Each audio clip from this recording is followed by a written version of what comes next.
So I thought I would share my VR today to Kasia at Tarot Map to the hashtag HelloAgainTarot. Hi everyone, welcome back to my channel. Thank you so much for joining me for today's video. I thought this was such a lovely little tag to do. I thought maybe my response might be a little bit boring, but I still want to share it because I just think it's very authentic, and I think it really speaks to where the tarot reader is in their journey and what kind of experiences they're moving through, and I just think it's a lovely kind of way to look at where we are as a reflective kind of tool to sort of see where we are and gauge what it is we're tapping into in terms of tarot and why that might be, and I think it's really interesting to explore that. So I thought it would be really, really fun to share my responses to this tag, although some people might think that the first one especially might be a little bit boring, but let's just go with it anyway. So let's just get stuck in. So the first prompt is, hello again. Show us an old deck that you fell in love with and started using again. So this isn't an old deck that I stopped using, but it is a deck that I have to say this year I have been using so much more than anything else.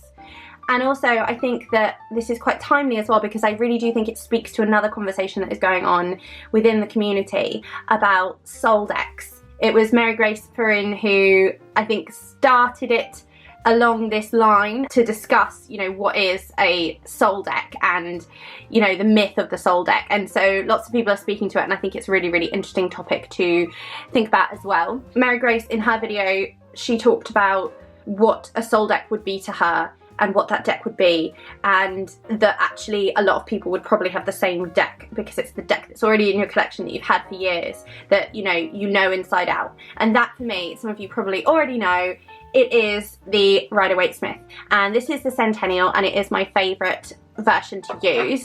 I do have some other sort of facsimiles, but I prefer to use this one because it is a mass market copy, and I just feel more comfortable using this one than using one of the other ones that could sort of go out of print, etc. So I do use this most frequently. This is the box for the Centennial, and so many of you will obviously know this and use it a lot and love it, and it is kind of a favourite in the community because of the colouring, etc. But if you are newer to tarot, you may not have used this version before. For me, the first version I started to use was the tarot pack, which had the blue and white roses and lilies on the back. Some people think that deck is quite garish and yellow, and also the line work isn't as precise, and now, you know, having used the Centennial for this long, I do agree.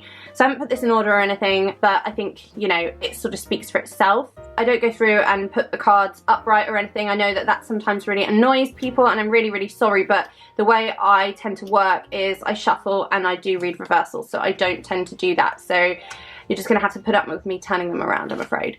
This isn't the exact deck that I learned with. As I said, it was the tarot pack. But this is my soul deck. This is the deck that I come back to again and again and again. And I mean, if there was a soul deck, and according to sort of Mary-Grace's definition of what she would say for her a soul deck is, this is definitely it. And there were points that, you know, I can definitely relate to that were raised there. And, you know, I think there is this sort of need to find a soul deck, you know, where the art speaks to us and it's really, really beautiful and really, really aesthetic, and I think it's really, really interesting. I'll have to make a separate video about it, to be honest. But one thing I thought about this deck is that I just am really called to use this all the time, and I think I love using this with other people, and I love using it for myself. And when I've actually got a problem or something I want to do, like a draw right then and there for, this is the deck I go to time and time again. It is the deck I feel closest to, it's the deck I feel safest with.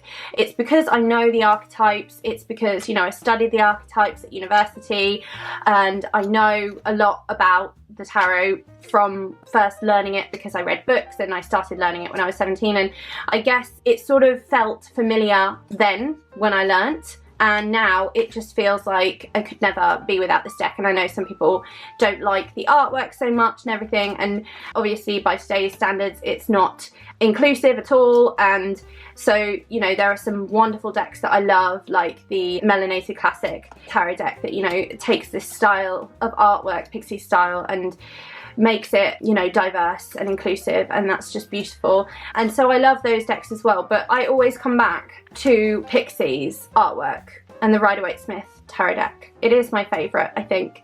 And whilst it might not be the most beautiful artwork to some people, I do enjoy the artwork a lot.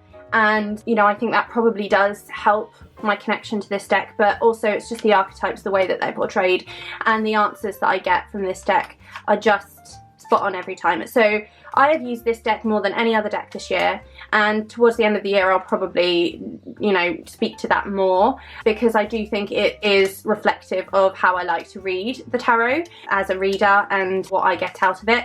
But I think I am expanding my Rider-Waite-Smith collection as well, because I'm clearly a bit of a nerd with Rider-Waite-Smith decks, and I think it's beautiful. I think I'd love to learn more about Pixie herself and her artwork as well. I thought Richard at Longman Tarot's live for Tarothon was just incredible, because he spoke about Pixie's career set designing in theatre, and I used to study theatre studies and acting and set design and stuff myself, so I find that incredibly fascinating, and so I think that's something I'd really like to delve into as well. So yeah, this might be a little bit boring, but it's hello again because I've been using it so much this year, more than anything really, and yeah, I think it just speaks to where I'm at in terms of like enjoying the archetypes and working with the archetypes and feeling so, you know, spiritually served by this as a tool, as a spiritual tool.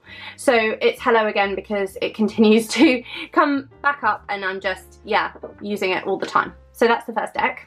The next prompt is getting to know you better. Show us a deck that you've been working on already and is still around you, a deck that you're getting to know better. And for that, this is the Tarot of the Mermaids.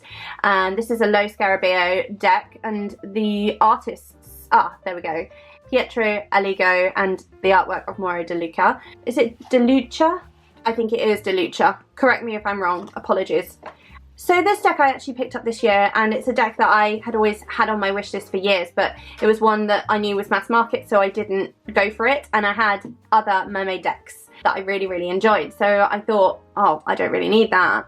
But I was just called to it, and I picked it up, and I've actually used this such a lot for myself and for other people, and I think I really like the watery element of this deck, and I think it just speaks to me. I think the artwork speaks to me. I think obviously it is not very diverse again, but I do like the artwork, and I feel like this gives fantastic answers.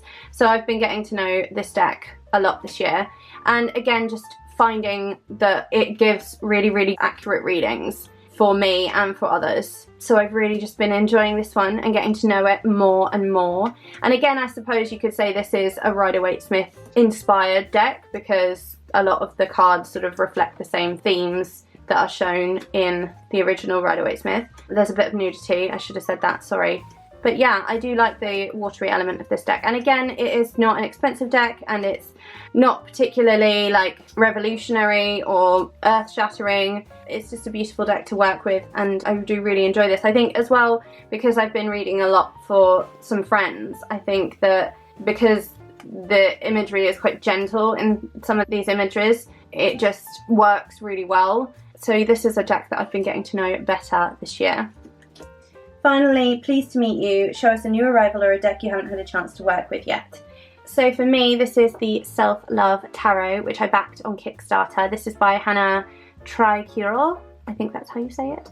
And this arrived a few months ago now, and I haven't worked with it because I was thinking I would like to do a walkthrough, but everything has been so busy here, and we are supposed to be moving house, and everything is taking a long time to sort out with the solicitors, so I haven't gotten around to it. So I thought I would share it here, because this is a deck that I backed immediately on Kickstarter when I saw it, because I felt like it resonated for me. The body positivity of the character, who is, I believe, intended to be the artist, the creator, who has drawn themselves throughout the deck. I just thought it was so beautiful, and working with sort of divine feminine energy and working on self-love, self-healing, body positivity, and this is just a really, really beautiful deck to do that with. So that is why I picked this up, and I just love the art as well. I just fell in love with it, and the fact that you've got this lovely gold foiling there. And I know some other people have shared this as well, like I think Kasia actually shared this. So I haven't yet worked with it, and I really want to, and I do this thing where I get these beautiful decks and then I wait to work with them because I want to do a walkthrough, and I just think it's going to take me too long to put the cards back in order if I don't do a walkthrough straight away. But I think this will count as the walkthrough. But it is just such a beautiful, beautiful deck. I love it so much, and I really, really want to work with this deck for sort of self-love, self-healing, womb healing, that kind of work. And I think probably a very personal deck for me that I would like to use in that way. I think it's just spectacular, and with it came some beautiful stickers and such, and it's just a really beautiful piece of art that I really, really am glad that I have got in my collection, to be honest with you. I haven't seen how this will read, so I'm fairly excited to work with this.